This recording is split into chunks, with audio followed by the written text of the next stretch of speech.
कॉलेजमध्ये असं का झालं का प्रशिल्ल्या झाडू मारायला लागलं. तर सकाळ सकाळ निघलो तयारी करून कॉलेज जासाठी. तर समोर मुली होत्या, त्या मुली हसत होत्या. हसू द्या म्हणलं आत्ताचे दिवस म्हणून गेलो आयुषपाशी. थोडं जाऊन उभं राहिलं, तिकडून बस आली. बस म्हणजे जाऊन बड्यापैकी बसलो, बढिया पोचलो राजुराली. इकडे केतन केसच विचारत होता, विचारून घे म्हणून. केतनले म्हणलं झालं समजा चल म्हणलं कॉलेजमध्ये. मग कॉलेज जासाठी मी बड्यापट्टी पटपट निघून गेलो कॉलेजमध्ये. बड्या कॉलेजमध्ये एंट्री घेतली. इकडे प्रशिल झाडू मारताय. मग माहिती झालं का इकडे आपल्याला साफसफाईचा दिवस आहे म्हणून आज आमचा म्हणून. प्रशिल इकडे झाडू मारताय आणि तिकडून सर्वजण उभे होऊन पाहताय मस्त नजारा. पाहून घ्या म्हणलं पिक्चरचा सीन आहे म्हणलं. मग इकडे पार्थ पण झाडू मारताय दिसला, बाई लवकर चांगला मार म्हणलं त्याला. म्हणलं ते चांगला मारून घेतलं. तिकडून सर आले, सरले सरकून गेलं.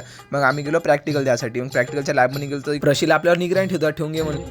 आताच आम्ही आलो इथं. आता आज आमचा भाऊ प्रशिल भाऊ ब्लॉग काढतो म्हणे, काढून घे म्हणलं बड्यापैकी. सगळं आमच्या कॉलेजमध्ये सर्व काम व्यवस्थित होते बरं का, कारण की आमचे प्रॅक्टिकल सर्व व्यवस्थित घेतले. मग आम्ही बड्यापैकी निघलो मस्तपैकी बस स्टॉपाशी गेलो. बस नव्हती म्हणून आंध्र बस आली. आंध्र बसमध्ये बड्या बसलो बड्यापैकी. मग वाट पाहिलो बस जाते कधी. मग बस गेली, आम्ही पोहोचलो गावले पोहोचलो बड्यापैकी घरी गेलो, कपडे चेंज केले. भेटूया पुढच्या ब्लॉग मध्ये आपण.